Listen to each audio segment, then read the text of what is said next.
Once there were two people that loved each other very much, and they decided that they should get married. After a few years, they decided to have their first child. It was a girl. Her name was Peyton. Peyton had a nice and normal childhood.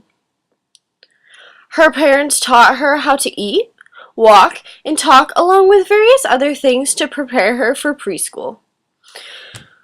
Right before she was going into preschool, her parents told her that they had a surprise for her. She was going to have a brother, Hudson. She was so excited that she would have a new person to play with and hang out with. After a few months, the baby was born. But there was something that was different about him. The doctor said that he had microcephaly, which meant small head. Peyton didn't understand what was going on.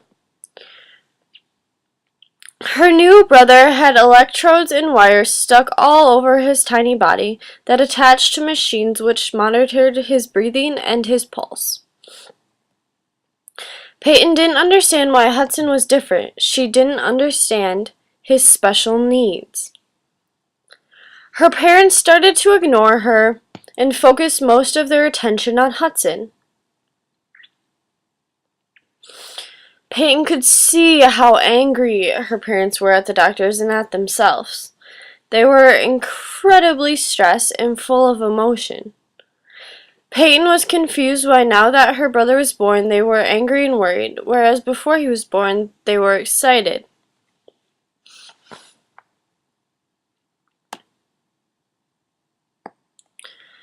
Every day they spent the majority of their time with him. Because of this, Peyton became very jealous of Hudson. She was angry and sad that her parents were ignoring her all the time, but felt there was nothing that she could do about it.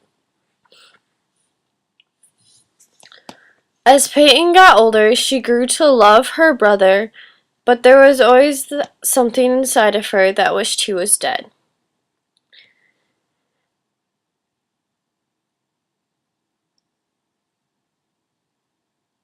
Because of that, she found herself feeling guilty for wishing that. She felt that she didn't belong in the family because her parents rarely paid attention to her. She felt isolated and alone and depressed. Peyton had to grow up and face these problems daily, having to learn to do most things on her own. Most 11-year-olds didn't have the same worries and fears that Peyton had. Peyton was very independent as a teenager and did almost everything for herself. One thing Peyton didn't like to do was go out on family outings because she felt embarrassed of her brother. She was embarrassed by the sounds he made and all the eyes that stared at them as they walked by. She just hoped that she wouldn't see anyone that she knew. Occasionally, her parents just wanted to go out with her, but she would find excuses to avoid being alone with them. Peyton was hurt that her parents didn't always want to spend time with her, and this was her way of getting back at them for this. Finally, as Peyton grew older, she started to realize how her brother's life had impacted her parents' relationship in a positive way. They had come closer together and taken care of Hudson effectively and had a stronger marriage. Peyton matured and so did her feelings. She's finally able to work out her feelings of anger and resentment to love and protectiveness. She learned to have fun going out with her family and not be embarrassed by people because her brother was different. She learned to accept people the way they are by starting a program called Sib Shops. She taught and encouraged siblings of other special needs children to accept their special siblings too. It was a great way for her to express her feelings and accept the people that were different. She wanted siblings to feel proud of their siblings that were special and accept them no matter how different they seemed. It was a great way to help them. The end.